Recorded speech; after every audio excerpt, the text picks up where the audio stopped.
けこの手紙読んでいるあなたはどこで何をしているのだろう。15の僕には誰にも話せない悩みの種があるのです。未来の自分に当てて書く手紙ならきっと素直に打ち明けられるだろう。今負けそうで泣きそうで消えてしまいそうな僕は誰の言葉を信じ歩けばいいの。一つしかないこの胸が何度もバラバラに割れて苦しい中で今を生きている。今を生きている。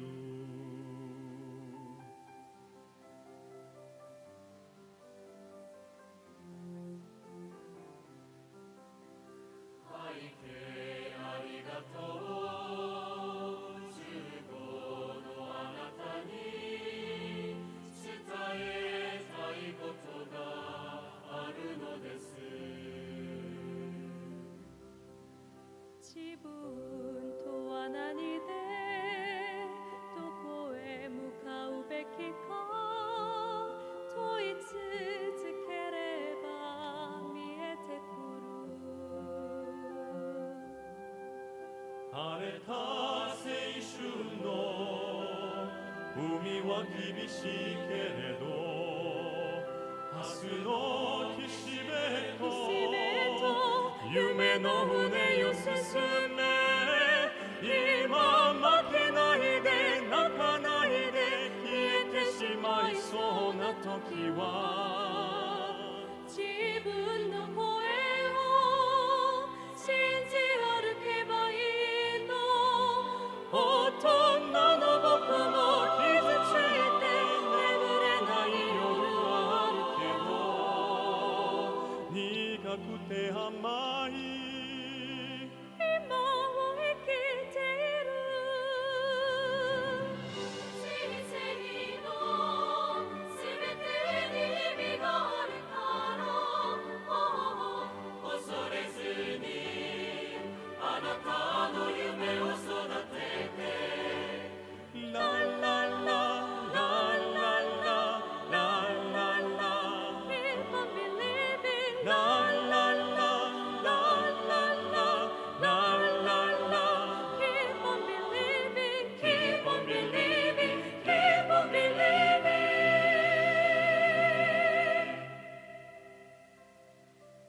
負けそうで泣きそうで消えてしまいそうな僕は誰の言葉を信じ歩けばいいの。ああ負けないで泣かないで消えてしまいそうな時は自分の声を信じ歩けばいいの。いつの時代も悲しみを避けては通れないけれど笑顔を見せて今を生きてゆこう。今を生きてゆこう。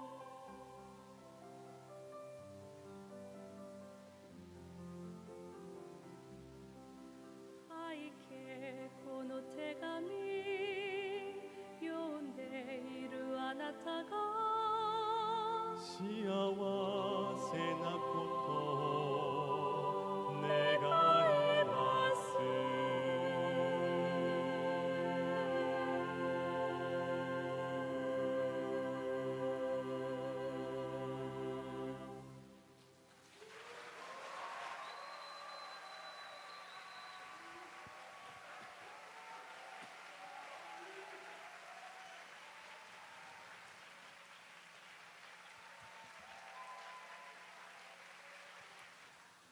여러분 안녕하십니까? 皆さんこんばんは。 반갑습니다. お会いできて嬉しく思います。 세계 최고의 합창단의 명품 공연이 있었는데 世界最高の合唱団の名品公演がありました。 강연도 명품 강연이 돼야 될 텐데 皆さんこの講義も名品公演にならなければいけません。 여러분들이 마음을 열고 말씀을 들어주시면 감사하겠습니다. 皆さんが心を開いてお聞きしていただければと思います。 우리 합창단 노래 실력도 세계 최고인데 皆さん合唱団の歌の実力も世界最高ですが、 마지막에 편지라는 이 일본 노래를 들었습니다. 最後日本の手紙という曲を聴きました。 일본에 이렇게 아름다운 노래가 있는 줄 몰랐는데 日本にこれほど美しい歌があるとは知りませんでした。 저는 일본 말을 모르지만 私は日本語わかりませんが、 밑에 그 한국어로 이 번역해서 이제 보여주는 가사를 보니까 韓国語の字幕を見てみたら 가사도 내용이 너무 좋은 것 같습니다. 歌詞の内容もすごくいいと思いました。 여러분 일본 분들도 편지 많이 쓰십니까? 日本の方々も手紙よく書きますか？ 요즘 편지 잘 안 쓰죠. 手紙よく書きませんよね。 저는 여러분만한 나이 때 편지를 많이 썼습니다. 私は皆さんの年頃の時手紙をよく書きました。 한국에 아주 유명한 그 연애 편지를 쓴 분이 있어요. 韓国で非常に有名なラブレターを書いた方がいらっしゃいま 지금 す。 세상을 떠났지만 今は亡くなられましたが、 한국에서 아주 유명한 시인이 있는데 韓国で非常に有名な詩人がいます。 유치환이라는 시인이 있었어요. ユ・ジファンという詩人がいました。 그분의 시 중에 이제 가장 대표적인 시 제목의 하나가 그 편지라는 시입니다. その方の非常に有名な詩の中の一つが手紙というものがあります。 이 유치환 선생이 이제 경상도 이제 통영 충무라는 곳에 발령을 받아갔어요. ユチワンというその方がトンヨンというところに派遣されました。 이분은 이제 교장 선생님이었어요. この方は学校の校長先生でした。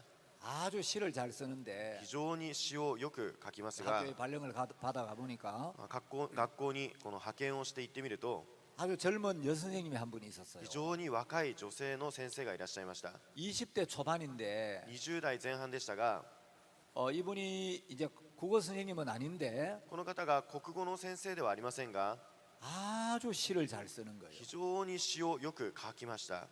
그 이제 여선생님의 이름이 이영도라는 こ 분이었어요. の女性の教師の名前がイ・ヨンドという方でした。 이 이영도 여사의 그 오빠도 아주 유명한 시인이에요. イ・ヨンド教師のそのお兄さんも非常に有名な詩人でした。 제가 중학교 다닐 때 私が中学校通う時、 그 이영도 시인의 오빠가 쓴 시 이제 시가 우리 교과서에 실려 있었어요. イ・ヨンド詩人のお兄さんが書かれた詩が教科書に書いていました。 근데 이제 이 이영도 여사가 젊은 나이에 결혼을 하고 イ・ヨンド教師が若い時に結婚をして、 남편이 일찍 병으로 세상을 떠났어요. 夫が若い年に亡くなりました。 아주 어리고 예쁜 딸을 하나 키우고 있었는데 非常に幼い娘を育てていましたが、 아주 이 글도 잘 쓰고 非常に文章もよく書くし、 얼굴도 예쁘고 そして顔立ちもよく、 또 이 술을 잘 놓았어요. そして非常にこの技術が良かったです。 근데 젊은 나이에 남편을 잃고 혼자 어린 딸을 키우고 있는 이 이영도 여사를 보니까 막 이 유치원 선생이 마음이 너무 이제 안쓰러운 거예요. この夫を早く亡くし、幼い子供を育てるその女性教師を見て心を痛めました。 두 사람이 같은 학교에 근무하면서 2人が同じ学校で勤務をしながら、 점점 이 유치원 선생님 마음에 이영도 여사를 향한 사랑이 싹트기 시작했어요. ユチワン教師の心の中にイ・ヨンド教師に対する心が大きくなり始めまし 이 た。 사랑이 점점 커지기 시작해가지고 愛がどんどん大きくなって 이제 편지를 쓰기 시작했어요. 手紙を書き始めました。 편지를 얼마나 많이 보냈느냐 하면 手紙をどれほど多く送ったかというと、 20년 동안 5천 통의 편지를 보냈어요. 20年間5000通の手紙を送りました。 그러니까 10년에 한 250통 정도 보낸 거죠. 1年に25通の手紙を送ったことになりますね。 그러니까 뭐 거의 매일 편지 한 통씩을 보낸 거예요. ほぼ毎日手紙を送ったことになります。 근데 이제 이 유치원 선생은 아내가 있었어요. しかしこのユチワン教師には妻がいました。 그 이영도 여사를 너무너무 사랑하지만 このイ・ヨンド教師を非常に愛してはいますが、 아내가 있고 자식이 있으니까 妻がいて子供もいるので 결혼을 할 수가 없었어요. 結婚することができませんでした。 어느 날 유치원 선생이 이제 출근하다가 교통사고를 당해서 세상을 떠나게 돼요. ある日ユチュアン先生が出勤する際交通事故にあって急逝してしまいます。 그래서 이제 이영도 여사가 그 유치원생한테 받은 5천 통의 편지를 다 이제 정리를 해서 そしてイヨンド教師がそのユチュアン先生からもらった手紙を一つずつ整理しながら 그 편지를 한 권의 책으로 편했어요. その手紙を一冊の本で表しました。 이제 공개를 해도 될 만한 편지만 모아가지고 公開してもいい手紙だけを集めて 그 책을 편했는데 その本を記しました。 그 책의 제목이 その本の題名が 사랑하였기 때문에 행복하였다 그런 제목이에요. 愛したため幸せだった。 여러분 근데 그거보다 훨씬 더 길고 간절한 사랑의 편지가 있어요. それよりももっと長くそして切ないこの手紙があります。 예, 무려 편지를 1600년 동안 보낸 편지가 있어요. なんとこの1600年の間手紙を送ったものがあります。 아니 사람이 어떻게 1600년 동안 살아? 人がどうやって1600年も生きるんだ。 1600년 동안 어떻게 사랑의 편지를 보내지? 1600年間の間どうやって手紙を送り続けるんだ。 예, 사람은 100년 이상 살 수가 없죠. 人は1000年以上100年以上生きられませんね。 근데 영원히 살아계시는 하나님이 永遠に生きておられる神様が 여러분들 한 사람 한 사람을 너무너무 사랑하셔서 皆様一人一人を愛しておられて 여러분에게 보낸 길고 간절한 사랑의 편지가 있는데 皆様にこういった愛するそして切実な手紙があります。 그 편지가 바로 이 성경입니다. その手紙がまさにこの聖書です。 아마 일본어 성경도 같을 거라고 생각을 하는데 日本の聖書も同じだと思いますが 이 성경은 이제 크게 두 부분으로 되어 있어요. 聖書は大きく2つの部分に分かれています。 구약 성경이 있고 신약 성경이 있는데 旧約聖書があって新約聖書があります。 구약 성경은 예수님이 이 세상에 오시기 전에 기록된 성경이고 旧約聖書はイエス様がこの世に来られる前のお話であって 신약 성경은 예수님이 십자가에 못 박혀 돌아가신 뒤에 기록된 성경이에요. 新約聖書はイエス様が十字架につけられて亡くなられた後の話を記した本です。 근데 구약 성경은 이름에 기자가 많이 붙어 있어요. 旧約聖書には本の名前に木という漢字がたくさんついています。 왜 기자가 붙어 있느냐면 なぜ木、記すという漢字があるかというと 하나님의 계시를 받은 종들이 하나님의 말씀을 받아서 그대로 기록했다 해서 기자를 붙여요. 神様のしもべが神様の御言葉をそのまま受けてそのままを記したという意味で木という漢字がたくさんついています。 근데 신약 성경에는 서자가 많이 붙어 있어요. 新約聖書には書という漢字がたくさんついています。 예, 이 서자는 서신, 편지라는 뜻이에요. 書という漢字は書簡、手紙という意味です。 예, 이 성경은 편지 형식으로 된 하나님 말씀인데 聖書は手紙の方式によって書かれた本 여러분 ですが 편지를 받으면 기분이 좋죠. 皆さん手紙を受けたら気分がいいですよね。 혹시 여러분 누군가 사랑을 하고 연애를 해본 경험이 있는지 모르겠는데 皆さんの中で人を愛したり恋愛の経験があるとは思いますが 저는 대학 다닐 때 私は大学に通う時 우리 과의 어떤 여학생을 깊이 사랑했어요. 私が通っている学科のある女性を非常に愛していました。 오늘 제 아내가 이 방송을 안 볼 줄 알고 제가 여러분에게만 이야기하는데 今日私の妻がこの放送を見ていないことを信じて今皆様にだけお伝えします。 제가 그 여학생을 참 좋아했는데 その女子学生を非常に好きでした。 용기가 없어가지고 しかし勇気がなくて 좋아하면서도 好きだったんですが 좋아한다는 말을 한 번도 못했어요. 好きだという言葉を一回も言えませんでした。 예, 그런 사랑을 영어로는 원사이드 러브라 그래요. そういったことを英語でワンサイドラブと言います。 자, 하나님은 정말 우리를 사랑하셔서 神様は私たちを非常に愛されて 예, 사람은 100년 이상 살 수 없지만 人は100年以上生きることができませんが 하나님은 영원히 사시는데 神様は永遠に生きられます。 예, 하나님은 우리에게 1600년 동안 이 사랑의 편지를 보냈어요. 神様は1600年の間私たちに手紙を送りました。 여러분 정말 내가 사랑하는 사람으로부터 사랑의 편지를 받으면 얼마나 기분이 좋아요. 皆さん私たちが愛する人から手紙を受けたら気分がどれほど嬉しいですか？ 제가 오늘은 좀 인생에 대한 이야기를 좀 드리려고 합니다. 今日は皆様に人生について少しお話をしたいと思います。 한 번은 어떤 분이 저한테 이런 이야기를 했어요. ある日ある方が私にこういった話をされました。 목사님, 사람들이 말하기를 僕先生、ある方はこう言います。 세상에는 없는 게 세 가지가 있다고 이야기를 합니다. 人生にないものがこの世にないものが3つあるそうです。 인생에는 정답이 없고 人生には答えがなくて、 세상에는 공짜가 こ 없고 の世の中にはただがなくて、 비밀이 없다고 합니다. そして秘密がないそうです。 들으니까 되게 재미있었어요. 聞いてみると非常に面白く感じました。 인생에는 정답이 없다. 人生には答えがない。 예, 저도 인생에 답이 있을 것 같은데 私も人生に答えがあるようですが、 사람은 왜 사는 거지? 人は何で生きるのだろうか。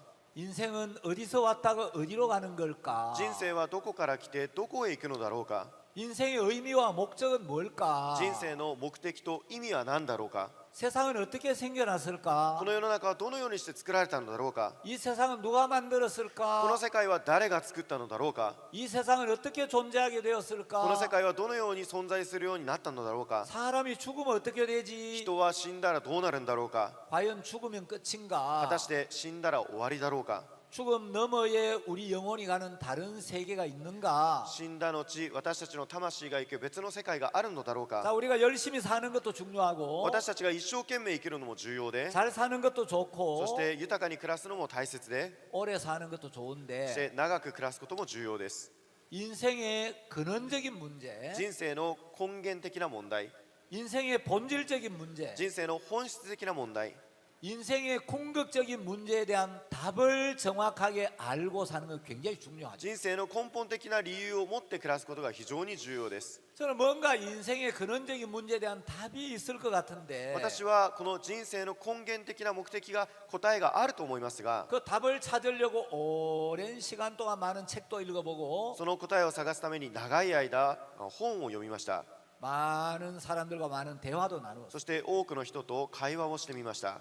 저는 원래 이제 전공이 문학이었습니다. 私は専攻が文学でした。 제가 어릴 때부터 책 읽는 걸 굉장히 좋아하고 私は昔から本を読むことが好きで、 특히 제가 이제 인문학 서적을 좋아해서 また私は人文学の本が好みで、 뭐 많은 이제 문학 서적도 읽어보고 たくさんの文学書籍を読みました。 철학 서적도 읽어보고 哲学書籍も読みましたし、 역사책도 읽어보고 歴史の本も読んでみましたし、 종교 서적도 읽어봤는데 宗教の書籍も読んでみました。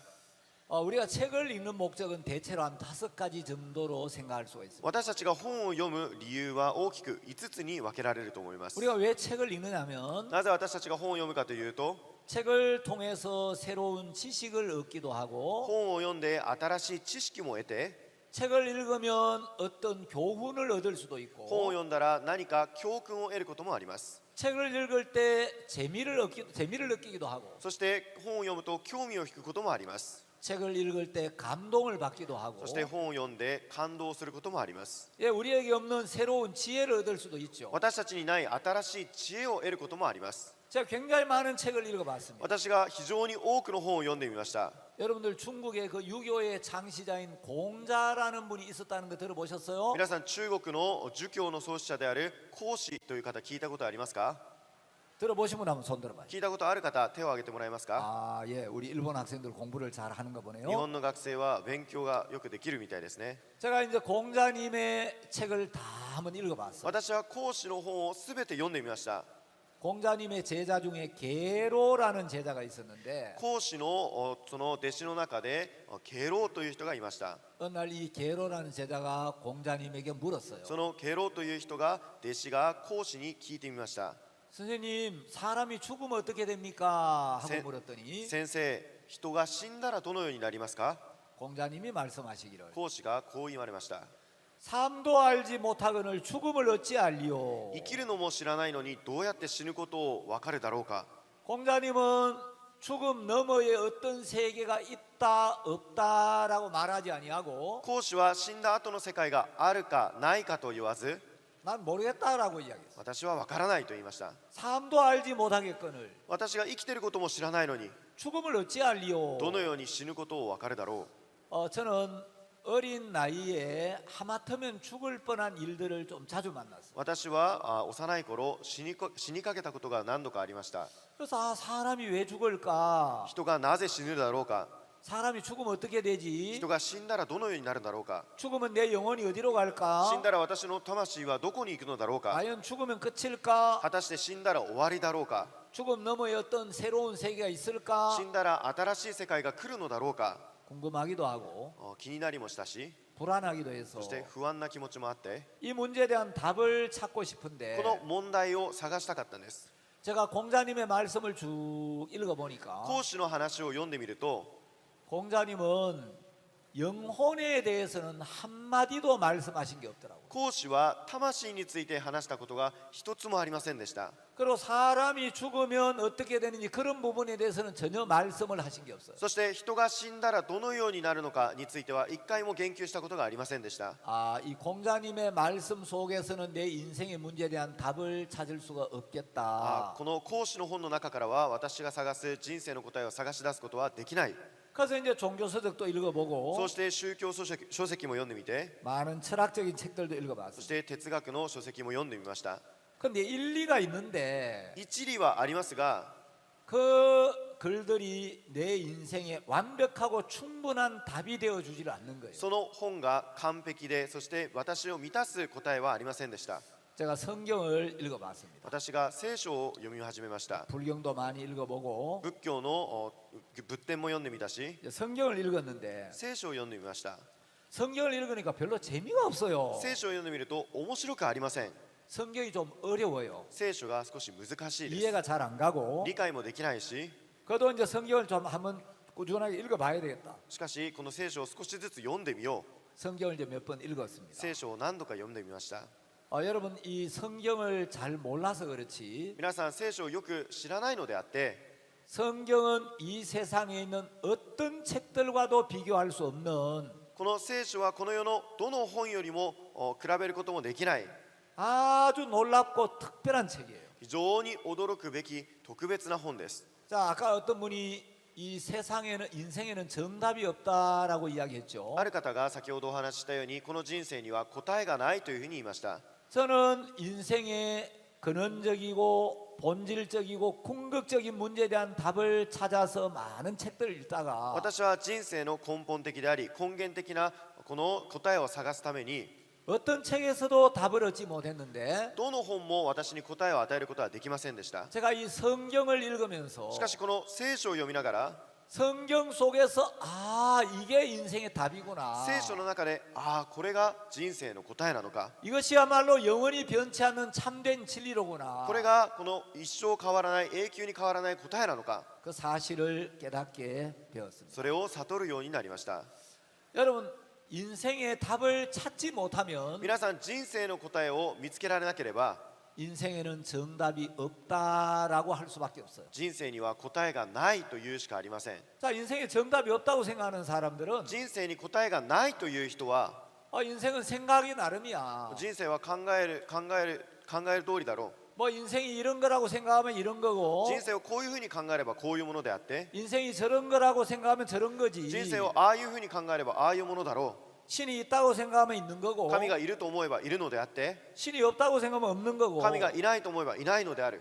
죽으면 끝이라고 생각하면 끝이고 死んだら終わりと思えば終わりで、 사후세계가 있다고 생각하면 있는 死後 거고 の世界があると思えばあるんだ。 사람들은 그렇게 생각해요. 人々はそういうふうに思います。 근데 여러분 인생에는 분명한 답이 있어요. しかし人生には正確な答えがあります。 예수님은 말씀하시기를 イエスはこう言われました。 내가 곧 길이요 진리요 생명이니 하고 말씀하셨어요. 私が命であり道であり真理である。 여러분 예수님은 한 번도 진리를 탐구했다, 진리를 찾았다, 진리를 깨달았다 이렇게 말씀하신 적이 없어요. 一度としてイエスは真理を探求して探そうとして求めたと言ったことはありません。 예수님은 내가 곧 진리다. イエスは自らを私が真理である、 내가 곧 길이다. 私が道である、 그래서 예수님이 길이기 때문에 そしてイエス様が道であるので、 예수님이 진리이기 때문에 イエス様が真理であるので、 예수님을 떠난 인생, イエス様を離れた人生、 예수님을 만나지 못한 모든 인생들은 イエス様を離れたすべての人生において 길을 잃은 인생들이고 道を失った人生であって、 길을 잃은 인생들은 방황할 수밖에 없습니다. 道を失った人生はそのさまようしかありません。 또 그분이 나한테 이야기하기를 またその方は私にこう言いました。 목사님, 세상에는 공짜가 없습니다. 僕先生、この世の中にはタダがありません。 여러분, 우리가 밥 한 그릇 공짜로 먹을 데가 없잖아요. 皆さん、ご飯をタダで食べられるとこありませんね。 예, 차 한 대 공짜로 주는 사람 없죠. 車タダでもらえるところもありません。 휴대폰 가게 가서 휴대폰 공짜로 가져가면 안 되죠. 携帯電話の店に行ってタダで持ってきてはいけません。 예, 밥을 한 그릇 ご 먹어도 飯を一杯食べても、 휴대폰을 하나 사도 携帯電話を買うとしても、 자동차나 집을 살 때도 自動車や家を買う時も 대가를 지불해야 되는데, 対価を支払わなければいけません。 어떻게 보면 세상에 공짜가 없다는 말이 맞는 것 같지만 一見この世の中にはタダがないという言葉が合ってるように思いますが、 그건 일리가 있는데 それには一理はありますが 진리는 아니에요. 真理ではありません。 여러분, 세상에 진짜 중요한 건 공짜예요. 皆さん、この世で一番重要なものはタダです。 예, 하나님이 우리한테 햇빛 세를 받고 햇빛을 쬐주는 거 아니죠. 神様が私たちにこの太陽の税金をもらって太陽を与えるわけではありませんね。 예, 우리가 마시는 공기 여러분 공짜로 마시죠. 皆さんが吸っているこの空気もタダで吸っていますよね。 부모님이 여러분들을 키울 때 親が皆さんを育てるとき、 여러분 돈 받고 키우는 거 お 아니고 金をもらって育てるわけではなく、 아무 대가 없이 何の対価なく、 아무 조건 없이 何の条件がなく、 값없는 은혜로 여러분들을 키우셨어요. 値なしの恵みによって皆さんを育て上げました。 여러분, 진짜 중요한 건 알고 보면 공짜예요. 本当に大切なものは知ってみるとタダです。 자, 하나님의 은혜와 사랑도 공짜입니다. 神様の恵みと愛もタダです。 예, 무한하고 놀라운 그 하나님의 은혜와 사랑도 조건 없이 대가 없이 공짜로 주시는 거예요. 無限な限りない神様の愛も恵みによってタダで与えられます。 그리고 사람들은 세상에는 비밀이 없다고 하는데, そして人々はこの世の中には秘密がないと言いますが、 여러분, 비밀이라는 건 아는 사람은 아는데 모르는 사람 모르는 게 비밀이에요. 秘密というものは知ってる人は知っていて知らない人は知らない、それが秘密です。 근데 성경에 보면 비밀이 많이 나와요. しかし聖書には秘密がたくさん出てきます。 하나님의 비밀이 있고 神様の秘密があって、 그리스도의 비밀이 있고 キリストの秘密があって、 믿음의 비밀이 있어요. 信仰の秘密があります。 자, 이 비밀을 발견하면 この秘密を見つけ出せば、 이야, 이런 세계가 있었구나. こういった世界があったのか、 이런 놀라운 은혜가 있구나. こういった驚くべき恵みがあったのか、 이런 놀라운 사랑이 있구나. こういった大きな愛があったのか。 여러분, 이 복음의 비밀을 발견하면 皆さん、この福音の秘密を発見すると 여러분이 굉장히 행복해집니다. 皆さんが非常に幸せになります。 자, 여러분 PPT 좀 띄워주세요. パワーポイントを見てみましょ 자, 이 그림은 프랑스의 유명한 화가 폴 고갱의 う。 그림인데 皆さん、この絵はフランスの有名な画家ポール・ゴーギャンの絵です。 아마 여기 미술 전공한 학생들은 잘 알 거예요. この中で美術を専攻している学生はよくご存知だと思います。 자, 이 그림의 제목이 굉장히 철학적이에요. この絵の題名は非常に哲学的です。 우리는 어디서 왔고 我々はどこから来たのか、 우리는 무엇이며 我々は何者なのか、 우리는 어디로 가는가. 我々はどこへ行くのか。 그림의 제목이 좀 길죠. この絵の題名が長いですね。 자, 근데 왜 폴 고갱이 이 그림을 し 그리고 かしなぜこのポール・ゴーギャンがこの絵を描いて、 이런 제목을 붙였을까? そしてこの題名をつけたでしょうか。 아마 고갱은 인생에 대해서 깊이 생각을 했던 것 같아요. このゴーギャンは人生について深く考えた模様です。 우리는 어디서 왔지? 私たちはどこから来たのだろうか。 우리는 어떤 존재지? 私たちはどういった存在なんだろうか。 우리는 어디로 가지? 我々はどこへ行くのだろう 이 か。 문제를 고민하면서 그림으로 표현을 こ 했어요. ういったことを悩んで絵に描きました。 자, 여러분, 이 그림은 제목이 있는데, 皆さん、この絵には、この写真には題名があります。 자, 이 사진은 세상에서 가장 슬픈 사진이라는 제목이에요. この写真はこの世の中で一番悲しい写真と言われています。 전쟁으로 엄마를 잃은 아이가 戦争でお母さんを亡くした子供が 엄마가 너무 그리워서 母親があまりにも恋しくて 나를 낳아서 길러준 엄마, 私を育ててくれたお母さん、 나를 사랑했던 엄마, 私を愛してくれたお母さん、 그 엄마는 어디로 そのお母さん 가셨을까? はどこへ行ってしまったんだろうか。 너무 엄마가 보고 싶어서 とてもお母さんに会いたくて 시멘트 바닥에다가 엄마의 그림을 그려놓고 セメントの床に母親の絵を描いて、 그 엄마 가슴에 누워서 そしてその懐に横なって 신발을 딱 벗어놓고 靴を脱いで 쪼그리고 있는 모습이에요. こうしゃがんでいる姿です。 여러분 저 그림 보면 너무 안타깝고 애처롭죠. 皆さんあの写真を見ると非常に胸が痛みますね。 자, 저 아이가 엄마를 그려놨습니다. あの少女がお母さんを描きました。 여러분 어린아이에게는 엄마는 그의 전부죠. 皆さん幼い子にとってお母さんは全てだと思います。 예, 엄마보다 위대한 존재가 お 없어요. 母さんよりも偉大な人はいません。 근데 그 엄마가 전쟁으로 세상을 떠나고 けれども戦争でお母さんを亡くし、 이제 다시는 엄마를 볼 수가 없는 거예요. もう二度とお母さんに会えません。 너무 보고 싶은데 あまりにも会いたいのに 엄마 품에 안기고 お 싶고 母さんの懐に抱かれたくて、 엄마를 불러보고 お 싶고 母さんを呼びたくて、 엄마와 함께 지내고 お 싶은데 母さんと一緒に暮らしたいのに 다시는 볼 수 없는 엄마. もう二度と会えないお母さん。 어린 나이에 그 엄마를 잃었을 때 幼い年でお母さんを失って、 그 슬픔 얼마나 컸겠습니까? その悲しみがどれほど大きかったでしょうか。 엄마가 얼마나 보고 どれ 싶었겠어요? ほどお母さんに会いたかったでしょうか。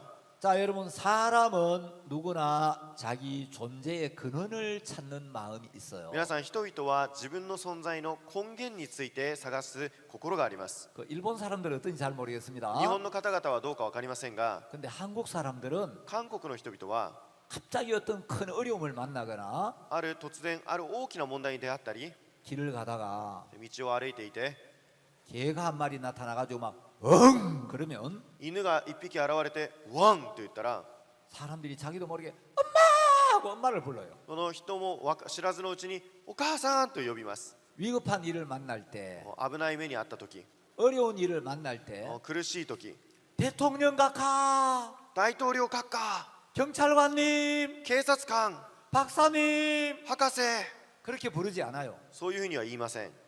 일본 사람들 혹시 급한 일 만날 때 엄마 하고 부르는 경우 있어요? 日本の方は驚いた時お母さんと言いますか。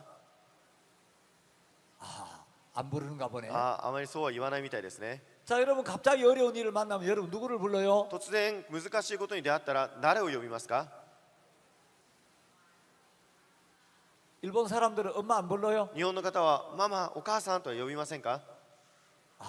엄마를 안 お 부르네요. 母さんとは言わないそうですね。 한국 사람들은 韓国の人々は 자기도 아이 엄마인데 自分も子供のお母さんなのに、 어려운 일을 만나면 突然危うい目にあったら、 다급한 일을 만나면 そして驚いてしまったら、 엄마 그러거나 お母さんと言ったり、 하고 소리를 불러요. ママと叫んでしまいます。 근데 미국 사람들은 또 달라요. しかしこのアメリカの人はそうではありません。 이 미국 사람들도 엄마를 부르지 お 않고 母さんのアメリカの人はお母さんを呼ばず、 급한 일을 만나면 その驚いた時に 오 마이 갓 하고 オーマイガー。 예, 여러분 왜 사람들이 급한 일을 만나면 皆さんなぜ人がこの驚いた時 엄마를 찾고 このお母さんを探したり、 하나님을 찾습니까? そして神様を探しますか。 인간은 자기 힘으로 해결할 수 없는 어려움을 만날 때 人間は自分の力で解決できない問題に出会った時、 자신의 연약함이나 부족함을 느낄 自分 때 の不足さや弱さに出会った時、 자기 존재의 근원을 찾고 人の自分の根源を探し、 그 근원으로부터 오는 도움과 은혜를 입고 싶어하는 이 마음이 솟아오르는 거예요. その根源から助けや恵みを受けたいという心が湧き上がってきます。 자, 사람들은 에이 뭐 하나님이 어디 있어? 人々は神様なんてどこにいるんだ、 하나님 있으면 보여줘봐. 神様がいたら見せなさい、 큰 소리 빵빵 大 치는데 口を叩きますが、 여러분 저는 교도소에 성경 공부를 많이 했어요. 皆さん私は刑務所で聖書勉強を長らくしました。 사형수들이 있어요. 死刑囚がいます。 그 사형수들 중에 死刑囚の中で 나는 한다면 하는 놈이야. 私はやるって言ったらやるやつなんだ、 그럼 막 큰 소리 빵빵 치는 사람이 大 있는데 口を叩くやつがいます。 사형 집행을 당할 때가 되면 しかし死刑を執行する日になったら 두려워하고 불안해하면서 非常に恐れて不安になりながら、 하나님, 神様、 하나님을 찾아요. 神様を探します。 어머니를 찾고. お母さんを探して、 여러분 인간은 누구나 자기 존재의 근원을 찾고 人間は自分の存在の根源を探し、 그 생명의 근원으로부터 오는 도움과 은혜를 입고 싶어하는 본능이 있어. この命の根源から助けや恵みを受けたいという本能があります。 특히 사람들이 죽음 앞에 서면 特に人間が死の前に立った時、 그런 마음이 강하게 솟아올라. そういう心が強く湧き上がってきます。 여러분 이 한국에는 로또 복권이라는 복권이 있어요. 皆さん韓国には宝くじがあります。 한국 사람 로또 복권을 많이 사요. この宝くじをたくさん買って 로또 복권 1등에 딱 당첨되면 宝くじで1等になると 평생 직장 다니면서 고생할 필요가 없어요. 一生涯職に就きながら苦労する必要がありません。 굉장히 많은 돈을 벌기 때문에. たくさん多くのお金を稼ぐからです。 그래서 당첨될 확률은 별로 없지만 そして当たる確率は低いですが、 그래도 로또 복권 1등에 한 번만 けども 당첨되면 宝くじで1等を当たれば 나는 이제 고생 끝난다. もうこの苦労は終わる。 그래서 로또 복권을 そう 사는데 やって宝くじを買います。 로또 복권 1등에 당첨될 확률은 약 800만 분의 1 정도 돼요. 宝くじで1等に当選する確率は約800万分の1だそうです。 확률적으로 당첨될 확률이 거의 없죠. 確率的にはもう当たる可能性は非常に低いです。 그런데도 사람들은 혹시 한 번만 당첨되면 けれどももし万が一1回当たれば 고생 끝난다. 苦労は終わる。 그래서 사요. それで買います。 근데 한국 사람들이 평생을 사는 동안 けども韓国の人が一生のうちに 교통사고로 다칠 확률은 약 35%예요. 交通事故で怪我をする確率が約 35% です。 교통사고를 당할 확률이 상당히 높은 交 거죠. 通事故に遭う確率の方が非常に高いんです。 그래서 만일의 경우를 대비해 そ 가지고 して万が一を備えて 다 자동차 보험에 가입을 해요. みんなこの自動車保険に加入します。 여러분 자동차 보험에 가입을 해 놓으면 皆さん自動車保険に加入しておくと 교통사고 나도 아무 걱정 없죠. 自動車の交通事故にあっても問題ありませんね。 자동차 보험에 가입하고 나면 自動車保険に加入したら 차가 다 부서지고 車が全部壊れて 몸이 망가지고 体が怪我をして 죽어도 괜찮죠. 死んでも問題ありませんね。 여러분 보험이 어느 정도 도움이 되기는 하지만 皆さん保険はある程度の助けにはなりますが 보험은 사고에 대한 완벽한 대책이 안 돼요. 保険は死に対する完全な保険にはなりません。 자, 한국 사람들이 일생을 사는 동안 암에 걸릴 확률은 약 38%예요. 韓国人が一生のうちでがんにかかる確率が 38% です。 그래서 한국 사람 암 보험에 많이 가입을 해요. で韓国人はがんの保険にたくさん加入します。 여러분 암 보험에 가입하고 나면 암에 걸려도 아무 문제 없죠. 皆さんがん保険に入ればがんにかかっても大丈夫ですよね。 암 보험에 가입해도 がんの保険に加入しても 암에 걸리면 がんにかかったら 수술도 받아야 하고 手術も受けなきゃいけないし 항암 치료도 해야 抗 하고 がん剤治療もしなきゃいけないし 방사선 치료도 받아야 放 하고 射線治療もしなきゃいけないし 여러분 암 보험에 가입을 해도 여전히 고통을 겪어요. 皆さんがん保険に入ったとしてもいずれとして苦しみを受けます。 근데 암에 걸릴 확률이 상당히 높기 때문에 がんにかかる確率が非常に高いので 암 보험에 가입을 합니다. がんの保険に入ります。 사람들이 죽을 확률은 몇 프로일까요? 皆さん人が死ぬ確率は何パーセントでしょうか。 여러분 죽을 확률이 몇 퍼센트예요? 皆さん人が死ぬ確率は何パーセントですか。 이건 확률이 100%예요. これは確率が 100% です。 모든 사람은 다 죽어요. すべての人は死にます。 어떤 사람이 쓴 글을 읽어봤는데 ある人が書いた本を読みました。 글의 제목이 지상 최대의 정복자라는 제목의 글이었어요. この文章の題名が史上最大のこう征服者という 예, 題名で 인류 した。 역사상 많은 정복자들이 있었습니다. 人類の中で多くの征服者たちがいました。 예, 그리스 제국을 세운 알렉산더 대왕도 많은 땅을 정복했고 ギリシャ帝国を建てたアレクサンダー大王も多くの土地を支配しました。 예, 로마의 시저도 많은 땅을 정복했고 ローマのシーザーも多くの土地を支配し、 프랑스의 フ 나폴레옹이나 ランスのナポレオンや 몽골의 칭기스칸은 굉장히 많은 땅을 정복했어요. モンゴルのチンギス・ハンは多くの土地を支配しました。 근데 그들보다 훨씬 더 강력한 정복자가 있는데 しかしそれよりももっと力強い征服者がいます。 지상 최대의 정복자가 있다. 史上最大の征服者と言いました。 모든 사람을 예외 없이 정복한 강력한 정복자. すべての人に例外なく支配する征服者。 권세 있는 왕도, 権威ある王も 똑똑한 박사도, 賢い博士も 능력 있는 そ 장군도, して能力ある将軍であっても 예쁜 미인도, 綺麗な美人の方も 착한 そ 사람도 して優しい人 모두 정복한 정복자. すべてを支配する征服者 그 지상 최대의 정복자가 바로 사망이라는 정복자. 史上最大の征服者それがまさに死です。 여러분 사망은 모든 사람을 삼켜왔습니다. 死はすべての人を飲み込んできました。 저도 언젠가는 죽을 겁니다. 私もいずれかは死にます。 여러분도 언젠가는 죽을 거예요. 皆さんもいずれかは死にます。 제가 예언하는 능력이 좀 있어요. 私が予言する能力があります。 제가 확실하게 예언할 수 있는데 私が確かに予言ができます。 이 자리에 앉아 있는 여러분 모두가 ここに座っているすべての人が 반드시 죽게 됩니다. 必ず死にます。 이 예언은 틀림없이 성취될 こ 거예요. の予言は必ず成就します。 그렇겠죠? そうですよね。 자, 여러분 사람들은 전부 이제 죽음을 맞이해야 되는데 皆さん人々はすべて死を迎えることになります。 자, 자동차 보험이나 암에 대비해서는 보험이라도 드는데 自動車やがんについてはこの保険に加入しますが、 죽을 확률은 100%인데 皆さん死ぬ確率は 100% です。 지금도 죽음이 하루하루 우리를 향해 다가오고 있는데 今も死が私たちに向かって一日一日近づいてきています。 사람들은 죽음에 대하여 아무것도 모르는 거예요. 人々は死に対して何も知りません。 죽음을 어떻게 맞이해야 될지, 死をどのように迎えるべきか、 왜 죽음이 오는지, なぜ死が来るのか、 죽음 너머에 어떤 세계가 있는지, 死の向こう側に何があるのか、 죽음에 대하여 어떻게 준비를 해야 될지 死に対してどのように準備すべきなのか、 막연하게 사는 거예요. 漠然に生きていきます。 여러분 성경은 죄로 말미암아 사망이 왔다고 이야기합니다. 皆さん聖書には罪によって死が来たと書いています。 물론 성경이 말한 죄라는 건 여러분들이 생각하는 도덕적인 관념하고는 좀 다른 皆 개념입니다. さんもちろん聖書に書いている罪というのは皆さんが知っている道徳的な概念の罪ではありません。 여러분 이 죽음은 언제 올지 아무도 몰라요. 死がいつ来るか分かりません。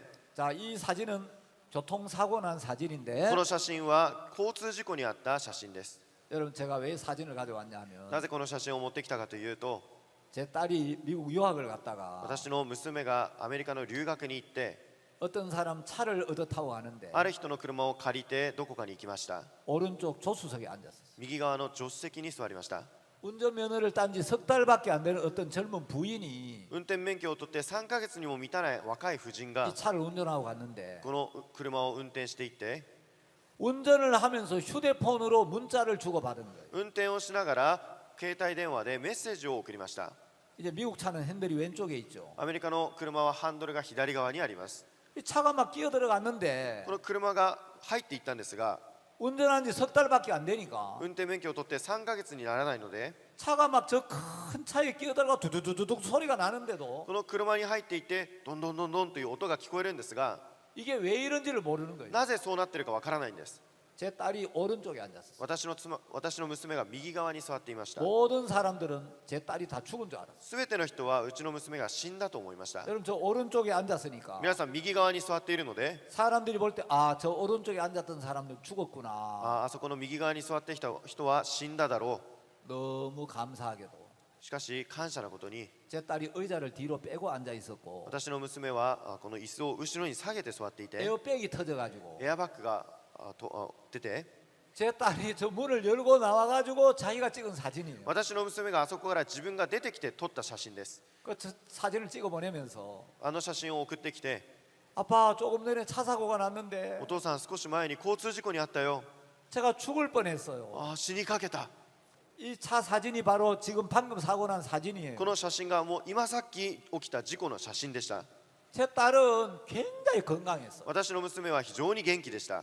한 번도 제 기억에 아파 본 적이 없는 것 같아요. 一度もこの病気になったことがありません。 뭐 공부도 그런 대로 잘하고 勉強もそれなりにうまかったし、 별로 속을 썩인 적이 そ 없었어요. して私の心を痛めたこともありません。 딸이 잘 커져서 고맙다고 생각했는데 娘が非常によく育ってくれてありがたく思っていたんですが、 제 아들은 굉장히 위험한 나라에 가서 선교사로 일을 하고 있고 私の息子は非常に危ない国で宣教師として働いてい 제 ます。 딸은 정말 안전한 미국에 살고 있었는데 私の娘は非常に安全なアメリカで暮らしていましたが、 여러분 미국이라고 안전한 게 아니에요. アメリカだからといって安全なわけではありません。 우리는 언제 죽음이 올지 아무도 알 수 없어요. 私たちはいつ死が来るか分かりません。 제 딸이 이 사고를 만나면서 この娘がこの事故に遭いながら、 그 전까지는 막 모든 마음의 초점이 삶에 다 집중돼 있었는데 それまでは全ての焦点が生きることに集中していましたが、 아 내가 오늘 하마터면 죽을 수도 있었겠구나. 今日私が死んだかもしれない。 내가 막 삶에 집착하고 있지만 私が生きることに執着しているけれども、 내가 죽으면 私が死んだら 내가 쥐고 있던 것들이 아무 의미가 없구나. 私が握っていたものは何も意味がないのか。 죽음 앞에 설 때는 死の前に立った時は 내가 하나님을 만날 준비가 되어 있나, 神様に会う準備ができているのか、 내가 하늘나라에 갈 수 있나, 私が天国に行けるのだろうか。 이거밖에 중요한 게 없구나. これしか重要なことはないのか。 이걸 깊이 깨닫고 それを深く感じて 이제 삶의 가치관이 많이 바뀌었어요. 生きるこの価値観が非常に変わりました。 제가 죽음에 대해서 많은 좀 이제 분명한 사실을 몇 가지 정리를 해봤어요. 私が死に関するこの事実を準備してみました。 여러분 학교에서 뭐 영어도 배우고 역사도 배우는데 皆さん学校で英語も勉強するし歴史も勉強しますが、 여러분 이 PPT에 보이는 거 이거 세상에 아무데도 이런 거 가르쳐 주는 데 없어요. 皆さんこのパワーポイントのものは誰も教えてくれません。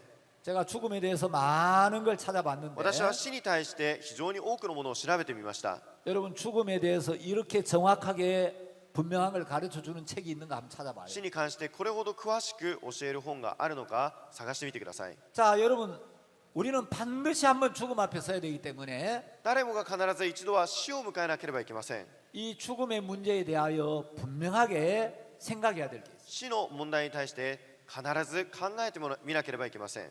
자, 누구나 반드시 한 번은 죽습니다. 誰もは必ず一度は死にます。 죽지 않을 수 있는 방법은 현재는 없습니다. 死を免れる方法は現在ではありません。 죽음은 예고도 없이 찾아오고 죽는 데는 순서가 없습니다. そして死は予告も順番もなくやってきます。 태어나는 데는 순서가 있지만 この生まれるのには順番がありますが、 죽는 데는 순서가 없어요. 死ぬのには順番がありません。 그리고 언제 죽을지 아무도 모릅니다. そしていつ死ぬかは誰も知りません。 죽음은 홀로 맞이해야 하고 死は一人で迎えなければいけなくて、 여러분이 죽을 때 아무도 함께 갈 수가 そし 없습니다. て死ぬ時誰も一緒に行くことはできません。 죽음은 아무도 대신해 줄 수가 없습니다. そして死は誰も代わりにしてくれることはできません。 사람이 죽으면 어떻게 될까? 人が死んだらどうなるだろうか。 죽음 너머에 어떤 세계가 있을까? 死んだ向こう側には何があるだろうか。 고민하지 말고 悩まないで、 한번 あ、 죽어보자. 一回死んでみよ 죽어보면 제일 정확하게 알겠지. う。死んでみたらいいだろ 예, 죽어보면 알긴 아는데 う。死んだら分かりますが、 죽음은 미리 경험할 수가 없어요. 死というものはあらかじめ経験することはできません。 우리는 어떻게 죽을지도 아무도 모릅니다. 私たちはどのように死ぬかも分かりません。 여러분이 암으로 죽을지, がんで死ぬのか、 교통사고로 죽을지, 交通事故で死ぬのか、 고혈압으로 죽을지, 高血圧で死ぬのか、 물에 빠져 죽을지, 溺れて死ぬのか、 심장마비로 죽을지 心臓麻痺で死ぬのか、 아무도 몰라요. 誰も知りません。 어디서 죽을지도 모릅니다. どこで死ぬかも分かりません。 자, 이제 이 지상 최대의 정복자가 바로 죽음인데 地上最大の征服者が死と言いました。 여러분 한국 사람들은 죽음을 돌아간다라고 표현해요. 韓国の人は死を帰る、戻るというふうに言います。 제가 전 세계 여러 나라를 다니면서 私が全世界を回りながら、 혹시 여러분 나라에도 죽음을 돌아간다라고 표현할 때가 있습니까? 하고 皆 물어보면 皆さんの国でも死を帰るというふうに表現をしますかと聞いてみると、 거의 대부분의 나라에서 죽음을 돌아간다고 표현하는 경우가 많아요. ほとんどの国で死を帰るという表現を使うところが多くありました。 자, 성경에는 죽음을 돌아간다라고 표현하는 구절이 굉장히 많아요. 聖書では死を帰るというふうに表現したところがたくさん出てきます。 예, 성경에는 수십 번 죽음을 돌아간다라고 표현하고 聖 있습니다. 書では数十回死を帰るというふうに表現をしました。 자, 시간 관계상 제가 다 읽지는 않겠습니다만은 時間の関係上すべては読みませんが、 왜 죽음을 돌아간다라고 표현하겠습니까? なぜ死を帰るというふうに表現するでしょうか。 여러분 죽음은 끝이 아니에요. 皆さん、死は終わりではありません。 죽음은 돌아가는 거예요. 死は帰るものです。 돌아간다는 건 왔던 대로 다시 간다는 겁니다. 帰るというものは来たところにまた行くということです。 저는 한국에서 왔습니다. 私は韓国から来ました。 이제 내일 오전까지 말씀을 전하고 나면 明日の朝までこのメッセージを伝えて、 내일 오후에 저는 한국으로 돌아갑니다. 明日の午後韓国に帰ります。 제가 한국에서 왔기 때문에 私は韓国から来たので 한국으로 돌아갑니다. 韓国に帰ります。 죽음은 없어지는 게 아니고 死はなくなるわけではなく、 돌아가는 거예요. 帰るということです。 왔던 대로 다시 가는 거예요. 来たところに戻るということです。 여러분 인생도 왔던 곳이 있고 가는 곳이 있어요. 皆さん人生も来たところがあって行くところがあります。 우리가 어디서 와서 어디로 가는지를 정확하게 알고 살아야 돼요. 私たちがどこから来たのかどこへ行くのかをしっかりと分からなければいけませ 오래 ん。 사는 게 중요한 게 아니고 長く生きるのが重要なことではなく、 열심히 사는 게 중요한 게 아니고 一生懸命生きるのが重要ではなく、 더 중요한 것은 もっと大切なことは 우리가 어디서 와서 어디로 가는가. 私たちがどこから来てどこへ行くのか、 여러분 이거 모든 사람이 궁금해하는 거예요. すべての人が気になります。 아까 폴 고갱의 그림 제목에도 그렇게 돼 있었죠. 先ほどポール・ゴーギャンの絵にもそうなっていました。 자, 여러분 인생이 어디서 왔다 어디로 가는가. 皆さん人生はどこから来てどこへ行くのでしょうか。 여러분 제가 어디로 가겠습니까 내일? 皆さん私は明日どこへ行くでしょうか。 한국으로 가겠죠. 韓国に帰りますよね。 어떻게 알아요? どういうふうに分かりましたか。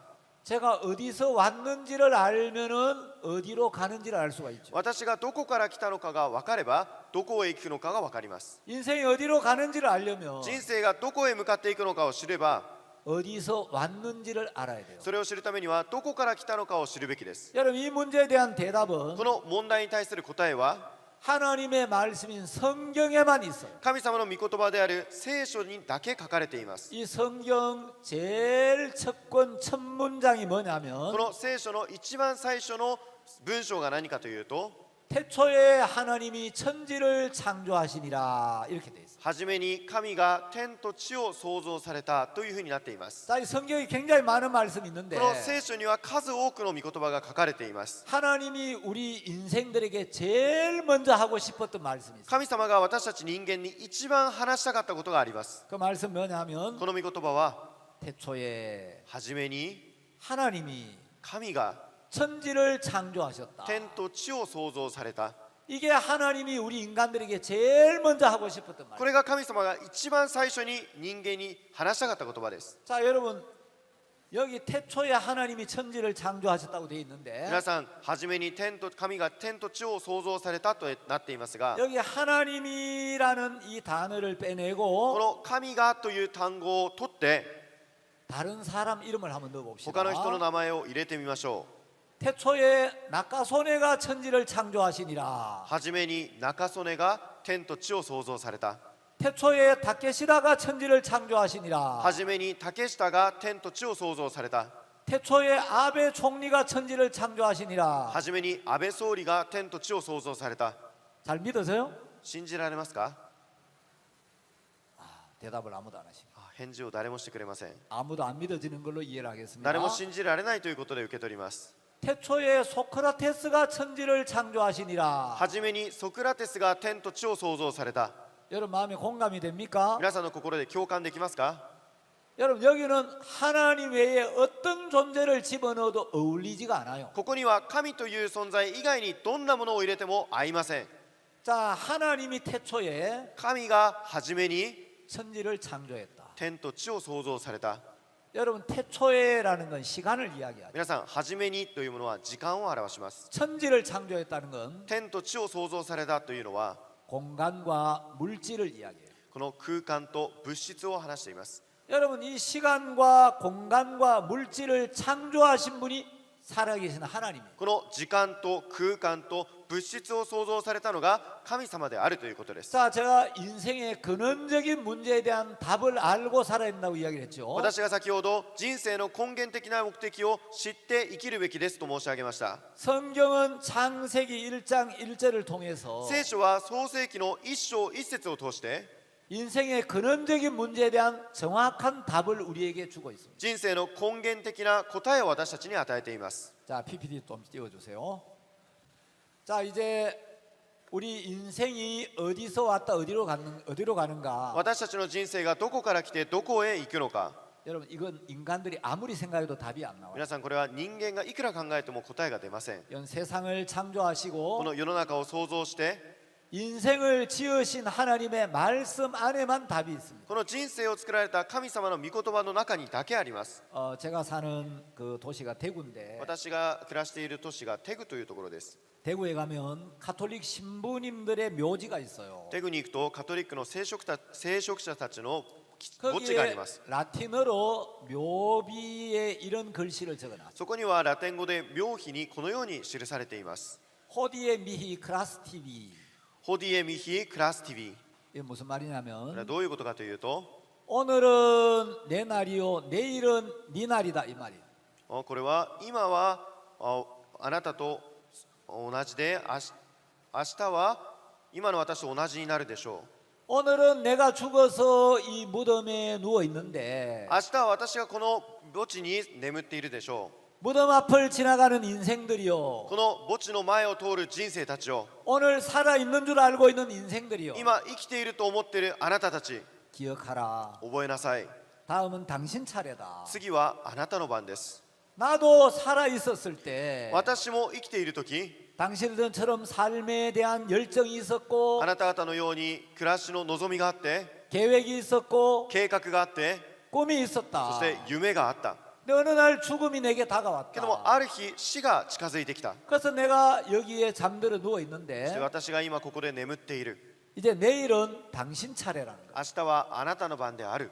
여러분 우리는 이 땅에 천년 만년 살지 않습니다. 皆さん、私たちはこの世に1000年1万年生きるわけではありません。 우리가 살아간다는 건 죽음을 향해 다가가고 있는 生 거예요. きるというものは死に向かって走っているということです。 바꾸어 말하면 죽음이 우리에게 다가오고 있는 言い 거예요. 換えれば死が私たちに対して向かってきているということです。 자, 근데 죽음이 오기 전에 死が来る前に 우리는 인생의 모든 문제에 대한 답을 찾아야 돼요. 死に対する、人生に対する答えを探さなければいけません。 자, 우리가 어디서 와서 어디로 가는가? 私たちがどこから来てどこへ行くのか。 성경을 보면 聖書を見てみると、 하나님이 인간의 육체는 흙으로 만들었다고 말씀하십니다. 神様は人間の体を塵で作ったと書いています。 그리고 이 육체 안에 하나님이 영혼을 넣어 주셨는데 そしてこの肉体の中に魂を入れました。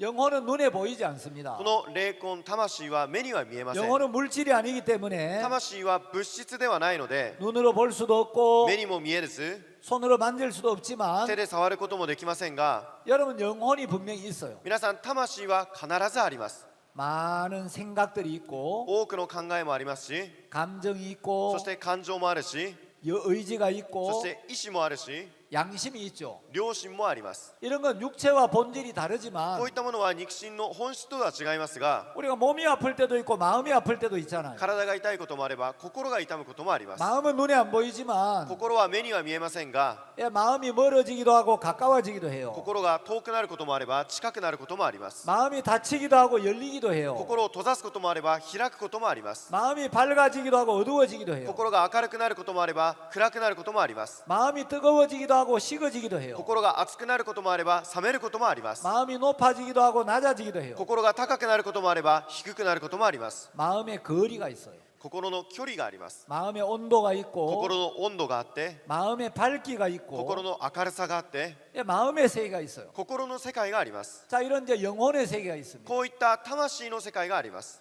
우리 영혼은 하나님이 넣어 주신 겁니다. 私たちの魂は神様が入れたものです。 우리 영혼은 영원하신 하나님께로부터 왔기 この 때문에 魂は永遠の神様から来たものであるので、 이 육체 안에 머물다가 この肉体の中にとどまって、 영혼이 육체를 この 떠나면 肉体を永遠に離れて、 영혼의 주인 되신 하나님께로 돌아갑니다. 魂の主人である神へと戻ります。 자, 우리 육체는 흙에서 왔기 때문에 私たちの肉体は塵から来たので 흙으로 돌아갑니다. 塵へ戻ります。 그래서 사람이 죽으면 だから人が死ぬと、 영혼이 떠나고 나면 魂が離れると、 왕이 죽었던 王が死んでも、 부자가 죽었던 お金持ちが死んでも、 천재가 죽었던 そして天才が死んでも、 모든 육체는 한 줌의 흙으로 돌아가고 すべての肉体は塵に戻って、 우리 영혼은 私たちの魂は 영원하신 하나님께로 돌아갑니다. 永遠である神様へと戻ります。 자, 이제 이 성경을 보면 この聖書を見てみると、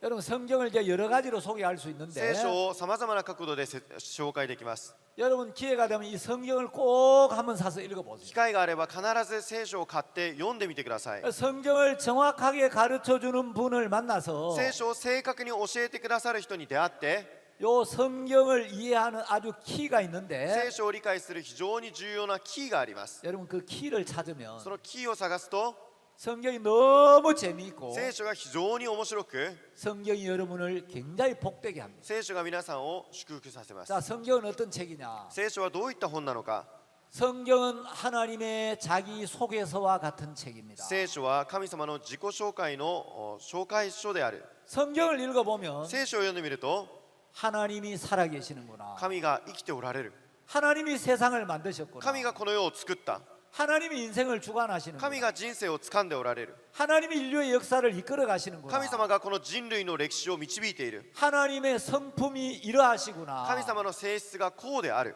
하나님에 관한 모든 걸 알 수가 있어요. 神様について全て知ることができま 자, す 성경은 하나님의 편지라고도 말하고 聖書は神の手紙とも言って 인생의 매뉴얼이라고도 말하고 人生のマニュアルとも言います 인생의 가이드라고도 말하고 人生の道しるべとも言って 인생의 여행길에 필요한 나침반과 そ 같다. して人生の道しるべとも言います 자, 나침반은 어디에 갖다 놓더니 항상 한 방향만 가리킵니다. 皆さん羅針盤はどこに置いても一方向だけ教えます 나침반은 항상 북쪽만 가리켜요. 羅針盤はいつも北の方向だけを指します 여러분이 성경을 皆 읽어보면 さんが聖書を読んでみると 말씀 앞에 서보면 御言葉の前に立ってみると 여러분이 어떤 일을 만나든지 皆さんがどのようなことに出会ったとしても 여러분이 어떤 형편에 있든지 どんな状況にいたとしても 하나님의 말씀은 항상 여러분이 하나님을 향하도록 神様の御言葉は皆さんを神に向かうように 여러분의 마음이 항상 천국을 향하도록 이끌어줍니다. その心を天国に向かうように導いていきます 자, 성경은 또 인생의 내비게이션이라고도 말할 수 そ 있고 してまた聖書は人生のナビゲーションとも言えます 인생의 신호등이다. 人生の信号である 하나님의 약속이다. 神様の約束である 우리를 영원한 세계로 안내하는 이정표와 私 같다. たちの永遠の世界へ案内する道しるべだ 나그네에게 여행자의 지도라고도 할 수 旅 있다. 行者の地図とも言える 또 병사의 칼이라고도 할 수 있다. 兵士の剣とも言える 자, 시간이 많으면 皆さん時間が多くあれば 여러분이 성경을 읽어보면요, 聖書を読んでみると 흥미진진하고 興味津々になり 신묘막측해요. そして非常に神妙深いです 시간이 얼마 안 남아서 時間があまり多く残っていないので 제가 뭐 한두 가지만 이야기하고 마쳐야 되겠는데. 一つ二つだけお話をして終わろうと思いま 자, 이 す 사람은 この方は 러시아계 유대인이었던 토비아 러스킨이라는 사람이에요. ロシア系のユダヤ人であるトビア・ロースキンという人です 원래 이제 소련에 살았는데 皆さんこの人はソ連に暮らしていました 소련에서 지질학과를 졸업했어요. そのソ連で地磁学を卒業しました 그리고 이제 석유 탐사 회사에서 근무를 했어요. そしてその石油を探求する会社に就職をしました 근데 소련이 유대인들을 박해를 하면서 ソ連がユダヤ人を迫害しながら 이 사람이 호주로 건너가게 됩니다. この人がオーストラリアと移ります 호주에 가서 성경을 배우기 시작했어요. オーストラリアで聖書を勉強し始めました 성경을 잘 몰랐는데 聖書をよく知りませんでしたが 성경을 배우면서 聖書を学びながら 이 성경이 기독교의 경전이 아니라 この聖書はただのキリスト教の経典ではなく 이게 영원한 진리고 これが永遠の真理であり 놀라운 驚 말씀이구나. くべき御言葉であるのか 정말 이 성경이 살아계신 하나님 말씀이구나. これは生きておられる神の言葉なのか 이 확신을 갖게 됐어요. その確信を得ました 어느 날 토비아 르스킨이 ある日トビア・ロースキンが 신명기 33장 24절 말씀을 읽게 되었습니다. 新明記の33章24節の御言葉を見ました 자, 이 신명기 33장은 この新明記33章は 모세가 세상을 떠나면서 モーセがこの世を去って 이스라엘 12지파를 축복하는 イス 이야기인데 ラエルの12部族を祝福する話が出てきます 그 24절에 어떤 말씀이 この 있느냐면 24節にはどういう御言葉が出てくるかというと 아셀에 대하여는 일렀으되 アシェルについて言った 아셀은 다자한 복을 받으며 アシェルはコラの中で最も祝福されている 그 형제에게 기쁨이 되며 その兄弟たちに愛され 그 발이 기름에 잠길지로다. その足を油の中に浸すようになれ 자, 이스라엘에 유일한 여자 총리가 한 분 イス 있었습니다. ラエルに唯一女性の総理がいました 이스라엘 건국의 어머니라고 불리우는 イスラエルの建国の母とも言われる 골다 메이어 총리였는데 ゴルダン・メイヨーという人でした 1973년에 1973年 독일 총리가 이스라엘을 방문했어요. ドイツの首相がイスラエルを訪問しました 그때 이 골다 메이어 その 총리가 時ゴルダ・メイヨー総理が 독일 총리에게 이야기를 했어요. ドイツの首相にこう言いました 아, 우리는 하나님에게 좀 불만이 있습니다. 私たちは神に対して不満があります。 그리고 우리 백성들을 이집트에서 이끌어내서 이 가나안 땅으로 인도한 모세에게도 불만이 있습니다. 私たちの民をエジプトから導き出してイスラエルへと導いたモーセにも不満があります。 모세가 우리 조상들을 이 땅으로 이끌어올 때 モーセが先祖たちを導いてこの地に来るとき、 모든 땅 중에 가장 아름다운 땅, すべての地において一番美しい土地、 적과 꿀이 흐르는 축복의 땅으로 인도한다고 해서 우리 조상들이 여기 왔는데, 乳と蜜が流れる土地に導くと言ってここに来ましたが、 우리가 살고 있는 이 가나안 땅은 농사짓기도 너무 어렵고 ここに来たこの地は農作をするのも難しいし、 이스라엘 주변에 석유가 안 나온 나라 거의 イ 없는데 スラエルの周りで油が出ない国はないのに、 다른 나라엔 다 석유가 나오는데 他の国は全部油が出るのに、 우리 이스라엘에는 석유 한 방울 안 나옵니다. 私たちの国には油一滴出ません。 이게 무슨 적과 꿀이 흐르는 축복의 땅입니까? これが何が乳と蜜が流れる土地と言えますか。 그렇게 이야기를 했어요. そういうふうに言いました。 근데 이 토비아 르스킨이 しかしトビア・ロースキンが 하나님은 절대로 거짓말하지 않으신다. 神様は絶対に嘘はつかない。 성경은 진리인데 聖書は真理である。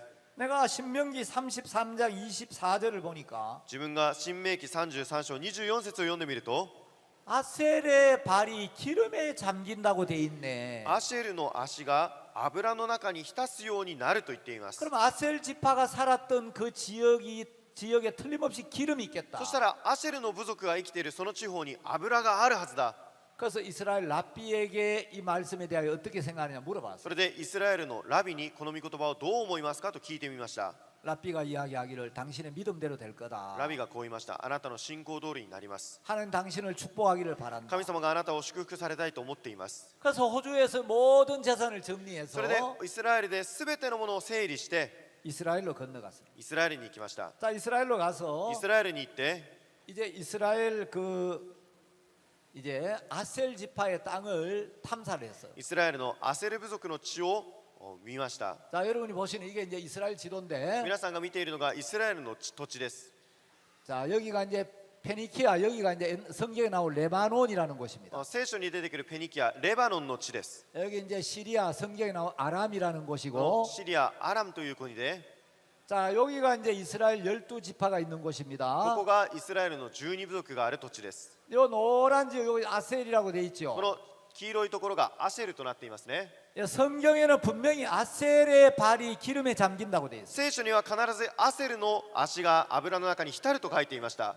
여러분, 이 이스라엘 땅은 우리 한국 영토 중에서 이제 경상도 정도 되는 아주 작은 땅이에요. イスラエルの国は韓国でいうとキョンサン道というくらいの大きさの非常に小さな国です。 예, 그 중에 요 아셀 지파는 굉장히 작은 이제 땅이죠. そのうちでもアセルの地は非常に小さい土地ですね。 이 토비아 르스키는 하나님의 말씀을 こ 믿고 のトビア・ロースキンは神様の御言葉を信じて 아주 오래된 그 구닥다리 장비를 가지고 석유를 탐사하기 非 시작했어요. 常に古びた装備を用いて油を探し出しました。 1년 내에 찾아도 석유가 안 나오는 1 거예요. 年間探しても油が出ませんでした。 3년을 찾아도 석유가 안 나와요. 3年間探しても油が出ませんでした。 5년 동안 땅을 구석구석 찾아도 석유가 안 나와요. 5年間隅々探しても油が出ませんでした。 10년을 찾아도 석유가 안 나오는 거예요. 10年間探しても油が出ませんでした。 이쯤 되면 このぐらいになると、 아, 성경은 그냥 성경일 뿐이야. 聖書はただの聖書だ。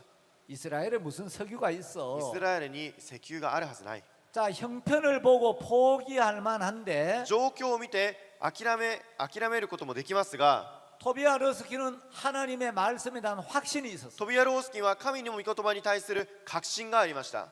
하나님 말씀에 석유가 있다면 분명히 있다. 神様の御言葉で油があると言ったらあるんだ。 우리가 못 찾아서 그렇지. 私たちが見つけ出してないだけだ。 10년 이상 찾았는데 10年以上探しましたが、 어느 날 석유가 펑 하고 터진 거예요. ある日油がポンと出てきました。 유전을 찾았는데 油田を見つけました。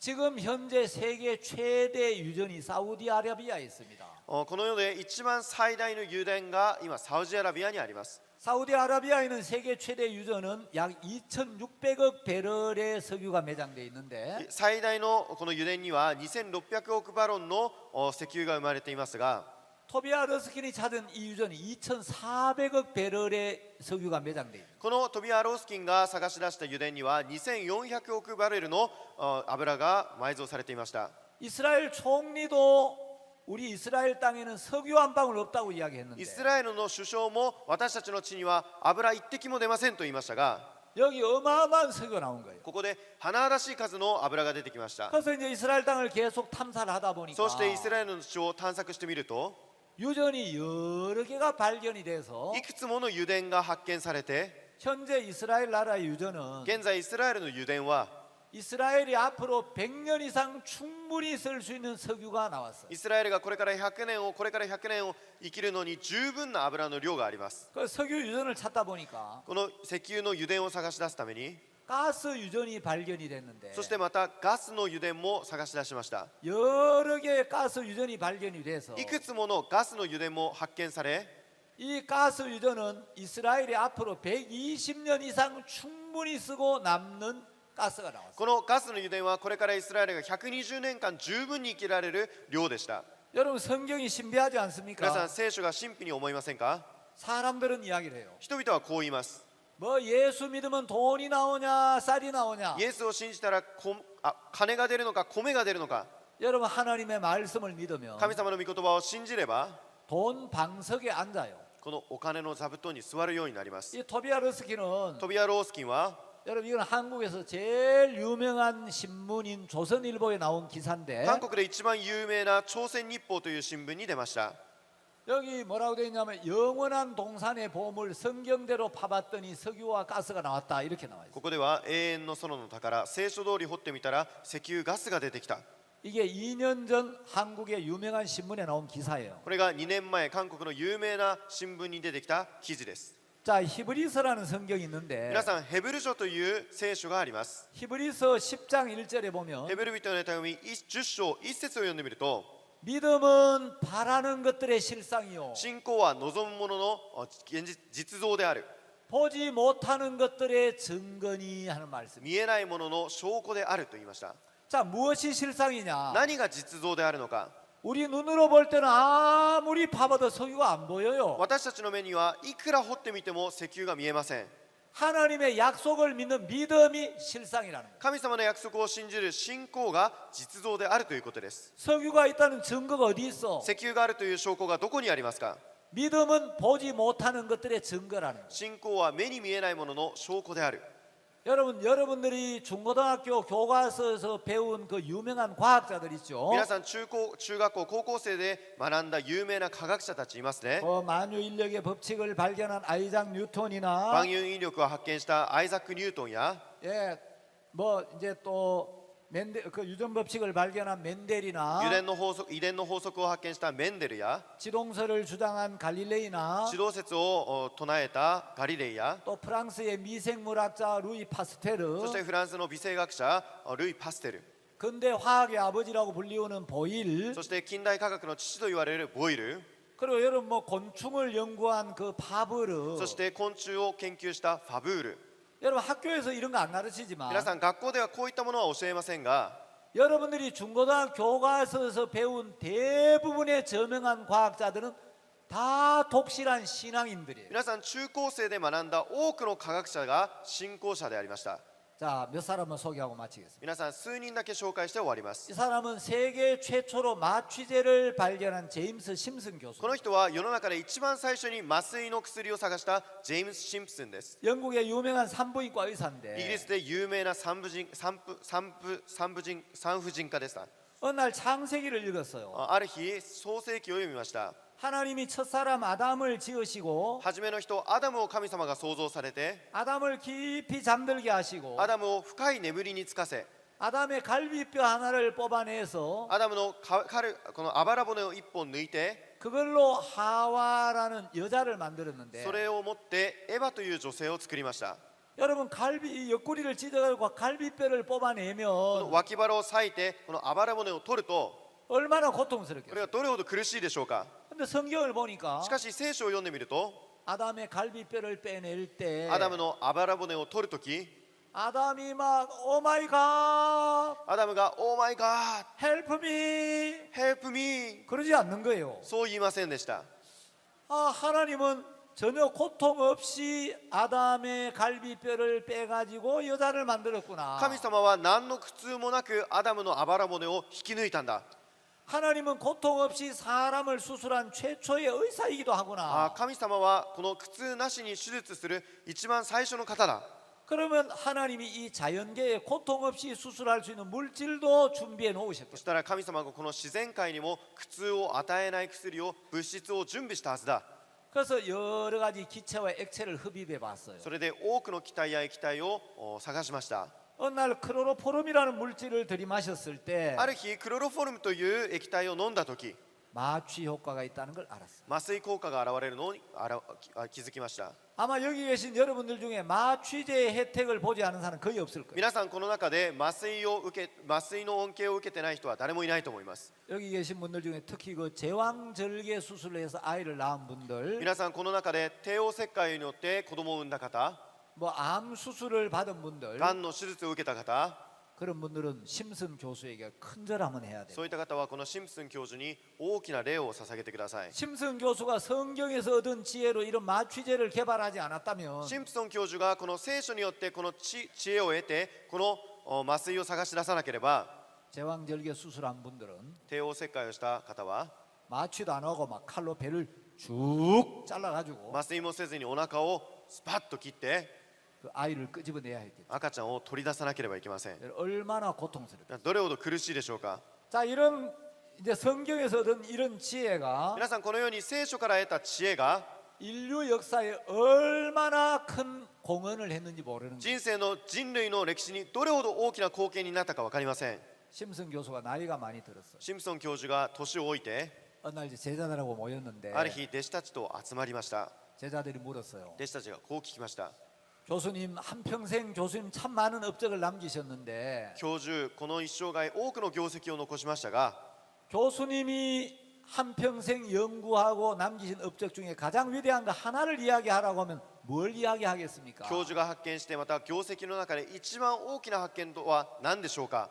제자들은 기대하기를 弟子たちはこう期待しました。 아 그거야 마취제의 발견이지 それは麻酔の薬にしか間違いない。 그렇게 이야기할 줄 알았는데 そういうふうに話すと思いました。 심슨 교수가 이야기했어요. しかしシンプソン教授がこう言いました。 내가 한평생 발견한 것 중에 가장 위대한 발견은 私は一生涯のうち発見したのうちの中で一番偉大な発見は 내가 죄로 말미암아 심판을 받고 영원한 지옥에 갈 수밖에 없는 불쌍한 인간인 걸 깨달은 것과 私が罪によって永遠の裁きを受けなければいけないという事実と 그런 나를 사랑하셔서 そんな私を愛されて 하나님이 예수님을 통해 내 모든 죄를 사해 주시고 神様がイエスを通して全ての罪を許し 내 모든 죄를 そ 씻어서 の全ての罪を洗い 나를 의롭게 해 주셨다는 사실 私を義人としてくれたその事実 이것이 내가 발견한 것 중에 가장 위대한 발견이다. これが発見したうちの中で一番偉大な発見である。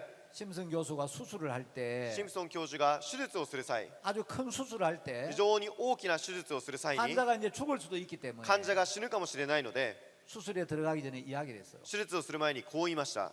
선생님 오늘 굉장히 큰 수술인데 私たちが今日大きな手術をします。 이 수술을 받기 전에 この手術をする前に 선생님이 꼭 만나셔야 될 분이 있습니다. 先生が必ず会うべき人がいます。 시간이 오래 걸리지 않는데 時間は長くいりません。 한 30분이면 충분합니다. 30分だけでいいです。 만나보시겠습니까? 会ってくださいますか。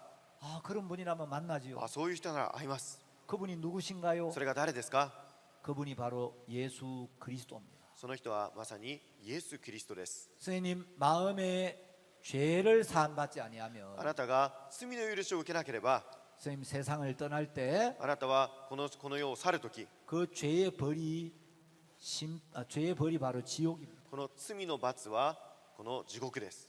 하나님은 거룩하시기 때문에 神様は聖なる方なので 죄를 가지고는 절대로 하늘나라 갈 수 없습니다. 罪によって罪がある人は絶対に天国に行けません。 죄 사함을 받아야 합니다. 罪の許しを受けてください。 예수님은 선생님의 모든 죄를 사할 수가 있는데 イエス様はあなたの罪をすべて許せます。 죄 사함을 받지 않겠습니다. 罪の許しを受けますか。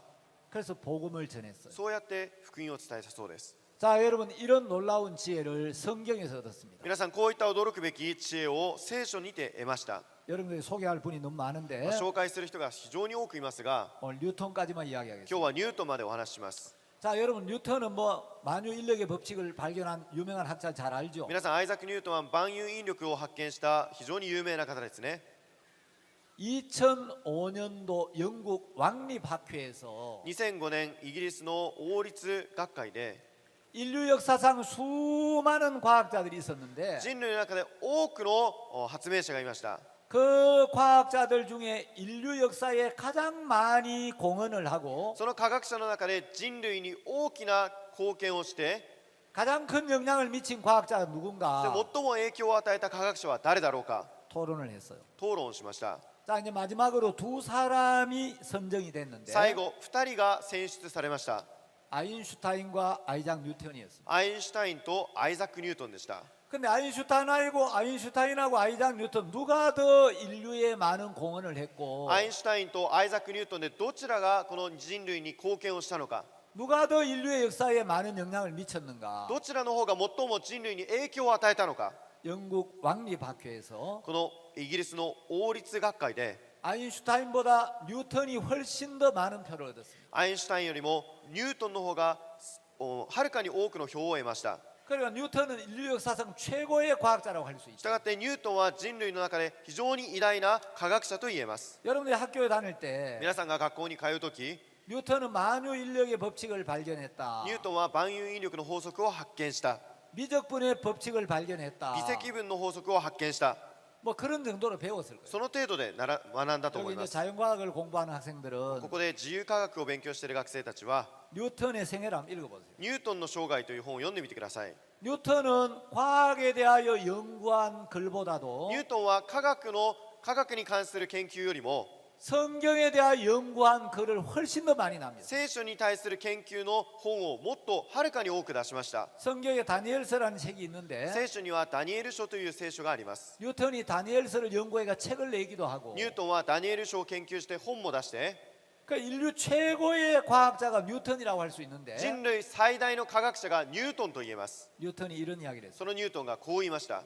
가장 극치의 철학이 되려면 하나님의 성경으로 돌아가야 한다. 最大の極地の哲学に至るためには神様の聖書に戻るべきである。 세속 역사에 어디에서도 성경만큼 믿을 만한 것을 찾을 수 없다. 世俗の歴史のどこにもこの聖書に至るものはない。 예, 그리고 뉴턴이 そ 이야기하기를 してニュートンはこう言いました。 과학자는 하나님의 피조물을 관찰하는 사람일 뿐이다. 科学者は神様の被造物を観察する人というだけである。 여러분, 제가 시간이 많으면 皆さん時間が多ければ、 여러분만 괜찮으면 皆さんが大丈夫ならば、 오늘 밤이 새도록 인류 역사에 등장한 유명한 과학자들이 얼마나 하나님을 독실이면서 이야기를 하고 싶은데 今日夜通しこの科学者たちがどれほど神様を信じる人であったかを話してあげたいんですが、 오늘 너무 길게 하면 今日もっと長くしたら、 내일 다시 안 올 학생들이 몇 명 있을 거예요. 明日来なくなるかもしれないので、 그리고 여러분 연속극을 보면 そしてまた連続のドラマを見てみると、 아주 궁금하고 재미있으려 할 때 もっと知りたいな、気になるなという時に、 내일 이 시간에 明日この時間に、 그리고 끝나죠. そうやって終わりますよね。 여러분 내일은 더 중요한 이야기를 할 皆さん 거예요. 明日はもっと重要な話をします。 여러분 진짜 여러분 인생에서 꼭 들어야 될 이야기인데 皆さん人生で必ず聞かなきゃいけない話です。 내일은 여러분 인생의 가장 중요한 이야기. 明日は皆さんの人生に一番大切なこと、 IYF가 아니면 어디서도 들을 수 없는 이야기. IIF でなければどこに行っても聞けない話、 정말 중요한 이야기 할 텐데 非常に大切な話をします。 오늘 편안하게 今日 주무시고 は安らかに眠ってください。 내일 오전에도 오시기 明 바랍니다. 日の午前にも来てください。 내일 또 이어서 말씀을 明日 드리겠습니다. も引き続きお話しします。 제가 기도 한번 私が 드리겠습니다. お祈りいたします。 하나님 아버지 감사합니다. 父なる神様、感謝いたします。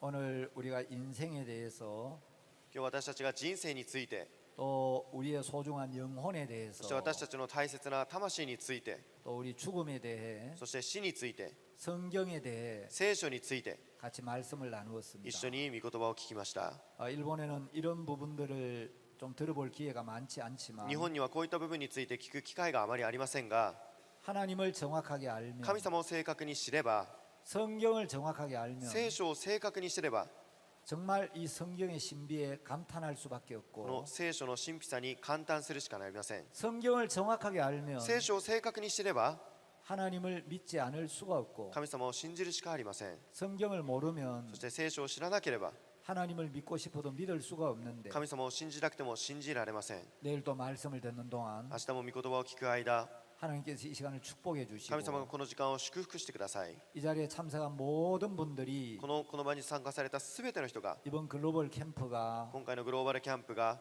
정말 귀한 것을 얻어가는 소중한 시간이 되게 해주시기를 바랍니다. 尊いものを得られる貴重な時間になるようにしてください 함께한 모든 분들을 축복해 주시옵소서. 共にしたすべての人を祝福してください 예수님의 이름으로 イエス 기도드렸습니다. 様の皆によってお祈りいたしました 아멘. アーメン 감사합니다. ありがとうございます